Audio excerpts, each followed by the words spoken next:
If you've been following along on our epic adventure, we came across the Atlantic from New York on the Norwegian cruise line to the Mediterranean and had several stops there before disembarking and traveling by train to Switzerland and Paris. So now we're in London. So just follow along today with us and we'll show you some of the sights and food of London, and then we'll finish up in Liverpool and the Beatles Magical Mystery Tour. We start out here in Leicester Square in London. It's a great place to start your vacation and a great place to stay because there's so much to see here. Right outside of our hotel is this Swiss clock. Story time here in Leicester Square. For over 50 years, there used to be the Swiss Center, a popular tourist attraction that was a showcase for Switzerland and for Swiss products. But that closed in the early 2000s, so in honor of that they brought the Swiss clock back to this corner. This is a glockenspiel and has 11 moving Swiss figures against a traditional Swiss alpine backdrop, 26 Swiss cantons, 27 bells, and 4 Swiss bell ringers. The bells will chime for 5 minutes. Performances take place about 5 times a day, Monday through Friday. If you're looking for a good place to stay near all of the action, take a look at the London Thistle Piccadilly Hotel. This is where we stayed, and it overlooks that Swiss clock and is right here in the middle of all the action. It faces Leicester Square, and it's right here by Soho Covent Garden and the Theatre District. It's kind of funny, while we were there, unexpectedly, right across the street from there is the Cineworld Theatre, and they were doing the movie premiere of the new Marvel Avengers Thunderbolts movie. So we sat up there in our hotel room and were able to see the red carpet event for that movie premiere and watch the actors coming and going from that. Unfortunately, the balcony window couldn't open, but we still got a fun view of the red carpet event. If you're a movie fan, you should definitely walk through Leicester Square to search for all of the life-sized bronze movie figures. In February 2020, 8 sculptures were installed, which depict characters from the last 100 years of cinema, including Laurel and Hardy, Bugs Bunny, Mr. Bean, Gene Kelly, Mary Poppins, Batman, Paddington Bear, and Wonder Woman. In September 2020, a statue of Harry Potter riding a Nimbus 2000 was installed. Sorry, my microphone is not working, so we're going to play around with AI. So, how was that movie voice? Leave a comment below. We then walked a few blocks past the square to the Lamb and Flag pub. Charles Dickens used to frequent this pub, and, interestingly, a plaque on the building commemorates an attack on writer John Dryden in the alley in 1679, when King Charles II sent men to assault Dryden in objection to a satirical verse against the king's mistress. This location began my tasting tour of Duke's famous fish and chips and beer. After leaving the Lamb and Flag pub, we walked back through Leicester Square to shop for souvenirs from London and even their funny take on United States souvenirs. There is a casino located here as well if you're interested in gambling. Just 1 block north of Leicester Square is London's Chinatown. Post-war London's Chinese community were short of income and even shorter of a place to live. When they arrived to the area in the 1950s, it had gained a reputation for great nightlife and cheap commercial rents. Luckily for them, British soldiers returning from the Far East had fallen hard for Chinese cuisine, and so up sprung supermarkets and restaurants. In the 1980s, the area got the full Chinatown treatment. Chinese gates, street furniture, and a pavilion were added. From bakeries to bars and restaurants to reflexology, today Chinatown is a thriving hub of Oriental wonder. After passing this guy entertaining with bubbles, we went to a truly delicious dinner of hamburgers and lobster. Yep, you heard that right. The burger and lobster restaurants blend a wide range of burgers, oysters, whole lobster, or lobster rolls with chips and salad in an American-style diner. If you're a Harry Potter fan, as we are, stick throughout this series, and especially Scotland, as we tour more Harry Potter locations. But first up, just continue north from Leicester Square, past Chinatown, about 5 or 6 blocks, to the house of Mina Lima. Mina Lima. Yeah, Mina Lima, that's what I said. Mina Lima are the creative geniuses behind the artwork in the Harry Potter film series. From the very first film's letters that Harry received inviting him to Hogwarts, to the Marauders map, the wanted posters, to the Black Family tapestry, Mina Lima created it all. This is their design studio upstairs, and downstairs for the Muggles is their gift shop and basement museum. So come down to the museum with us for a free self-guided tour with knowledgeable and fun staff nearby to answer all of your questions.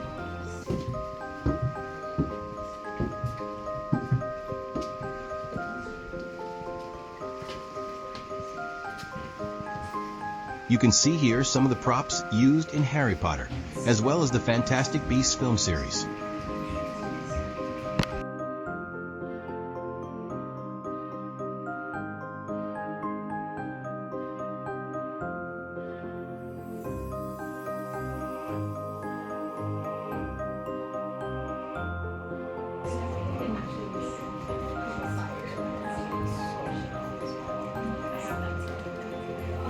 I was just laughing when I was getting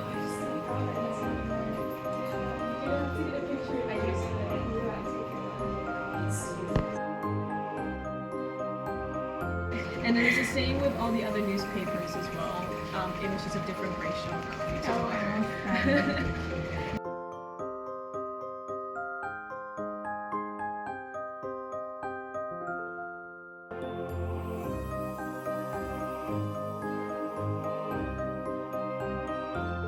Okay, so I just like to point that out. The case one is the American. A lot of these ones are from this post, this side. This one from the cities. And over on that side. So, that is the house of Mina Lima. It's definitely worth a stroll up the street to see. And, as you walk back south, back to Leicester Square, stop in here for pastries, pies or lunch, or stop in Chinatown for a bite to eat.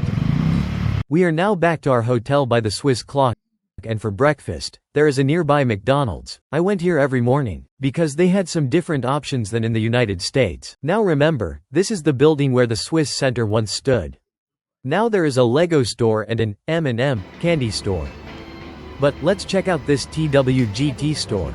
It has a patisserie counter, and the world's first TWGT museum featuring exceptional vintage artifacts and antique teawares from around the world. Let's watch as they prepare us a hot tea.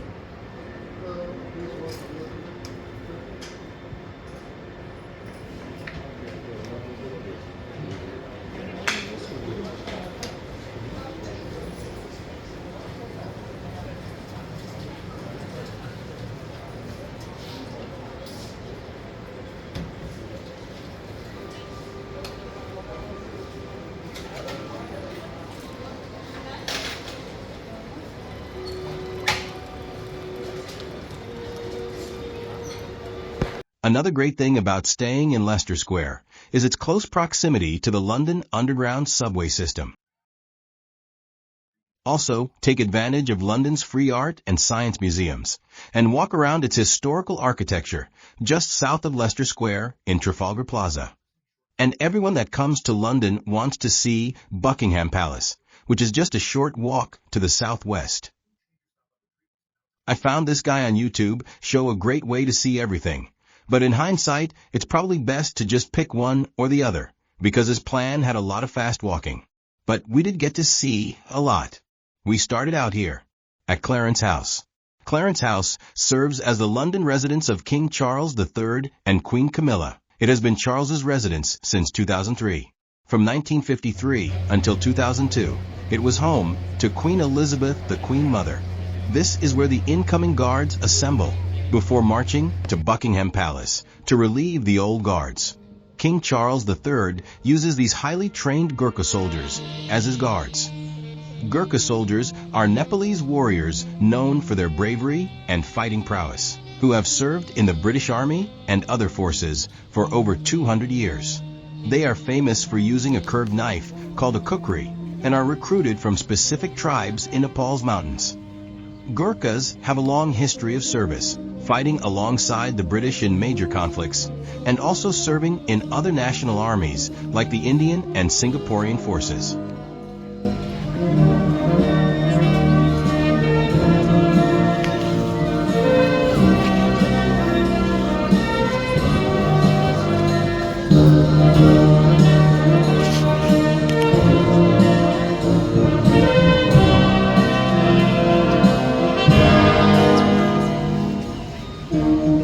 So, after watching the incoming guards assemble, we follow along with them along the parade route to Buckingham Palace, where we really can't see much of the changing of the guard, because these people have lined up wisely for hours ahead of time. So we make our way through the gardens, which are beautiful, by the way, even on this dreary London day.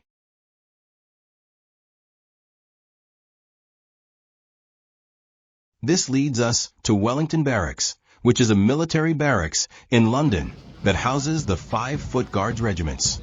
It serves as the headquarters for the Guards who perform public duties at the palace, and it is also home to the Guards Museum and the Guard Chapel.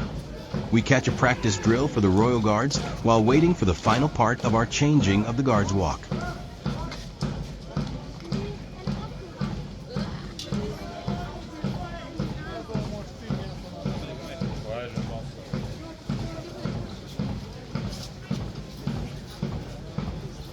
Here we caught up to the old guard after they had been relieved at Buckingham Palace and retire to Wellington Barracks.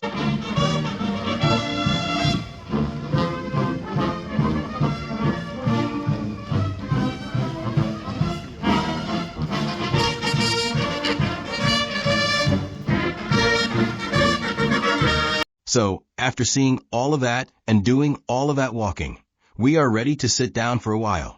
So, we make our way up this street to the nearest place to hop on the best way to see London, the big bus, hop-on hop-off bus service. This is the nearest place to buy your tickets and board the bus. This bus will take you all over London, and you can, as the name implies, hop on and hop off of the bus at any stop throughout the route. You can hop off when you want a restroom break, or want to shop, or have lunch, and hop back on the next passing buses. The routes will take you past many historical sites. You can choose your routes, or just get on and stay on for about 3 hours and ride through all of the connecting routes. On our bus tour, we passed the World War II Bomber Command Memorial, the Churchill Arms Pub,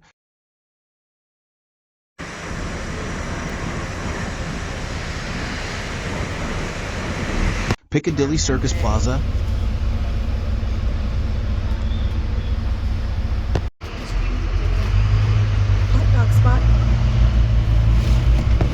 Trafalgar Square,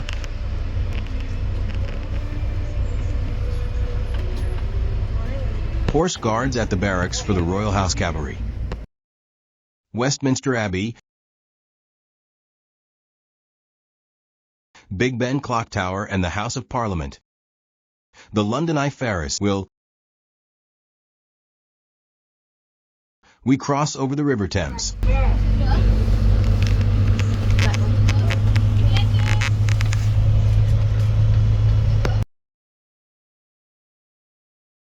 This is the High Court.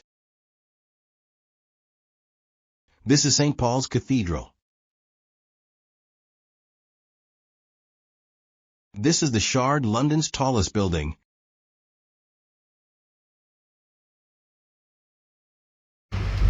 And we cross the London Bridge back across the River Thames.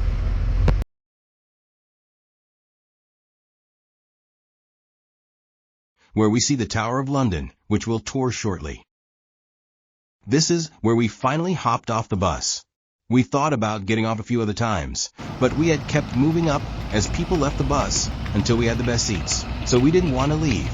The bus is a nice tour because they provide free earbuds, and there is a tour in multiple languages that you plug your headphones into.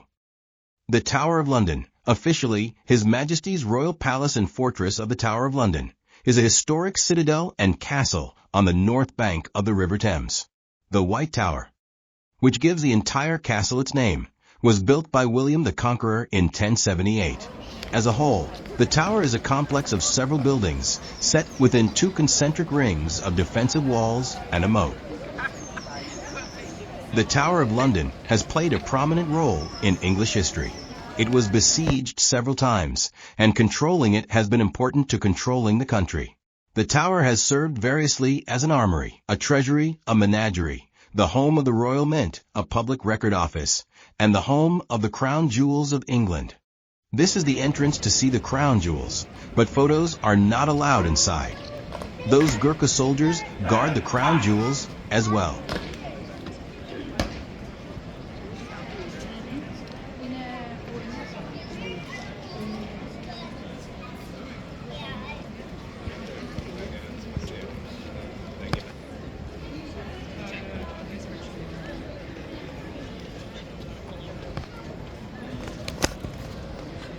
Around the property, you may see wire sculptures that depict the animals that used to be kept here at the Royal Menagerie. Around it has been built over 900 years, and it was slowly progressing through around.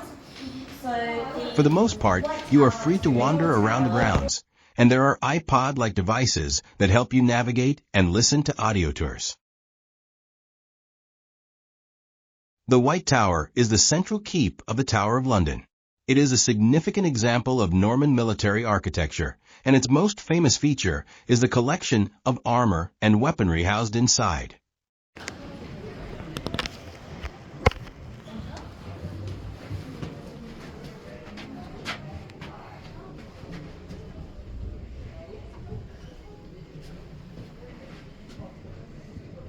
This is a beautifully preserved old fort, and what's even more interesting is that there is still an active community living within its walls.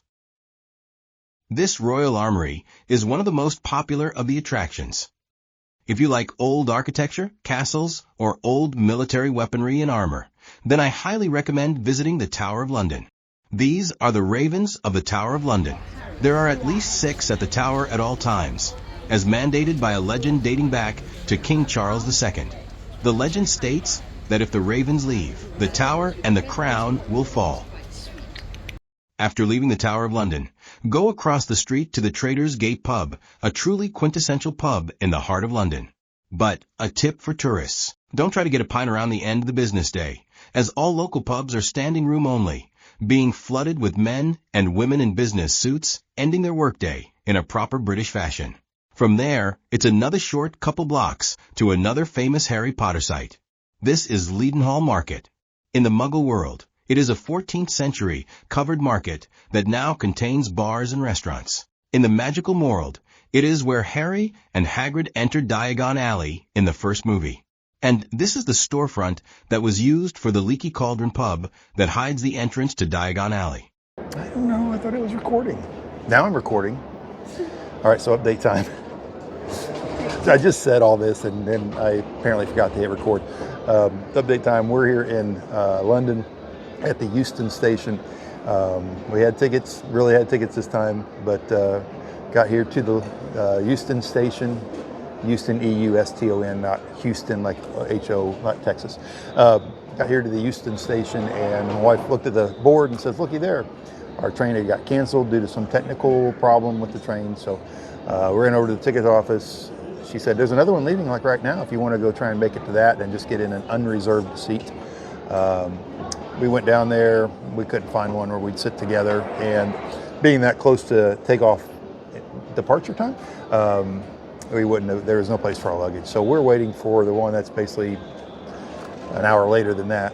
And I'll tell you, the thing about this kind of trip, what we were realizing is the longer the trip, the more interchanges and things that are going on, the more stuff that can go wrong. And so we're just trying to learn to accept it and live with it. And I mean, that's what they make pints for, right?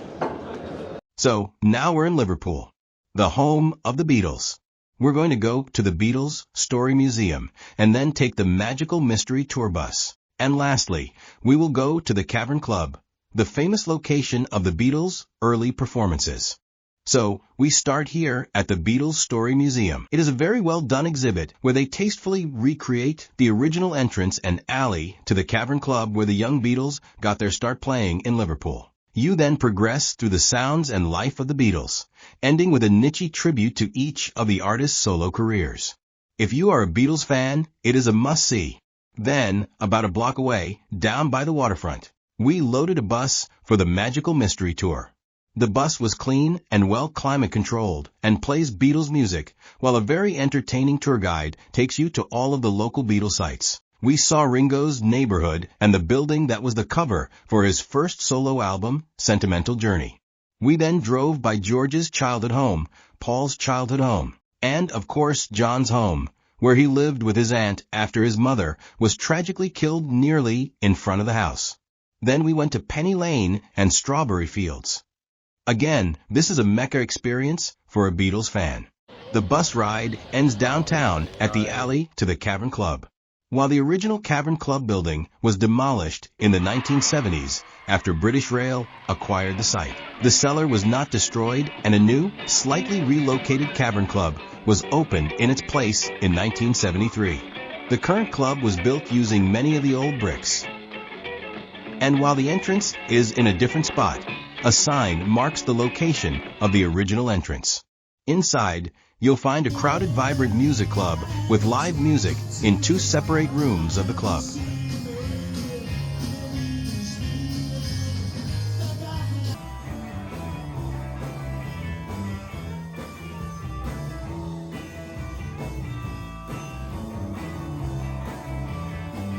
We ended by going across the street to the Cavern Club restaurant, which was full of more memorabilia and a pretty decent dinner, and then down to the Beatles statue. And this ended our time in London and Liverpool, and ends this video. In the next video, we'll rent a car and travel along the narrow roads of Scotland to see many castles and cows. And we'll take in a few more Harry Potter sites and inspirations for characters and Hogwarts Castle. So, if you're liking these videos and are interested in more, hit the like and subscribe buttons. It's free, and it will help you know when the next videos come out, and will help others find the videos. If you have any comments or suggestions, leave a comment. If you absolutely hate the AI voiceover, let me know.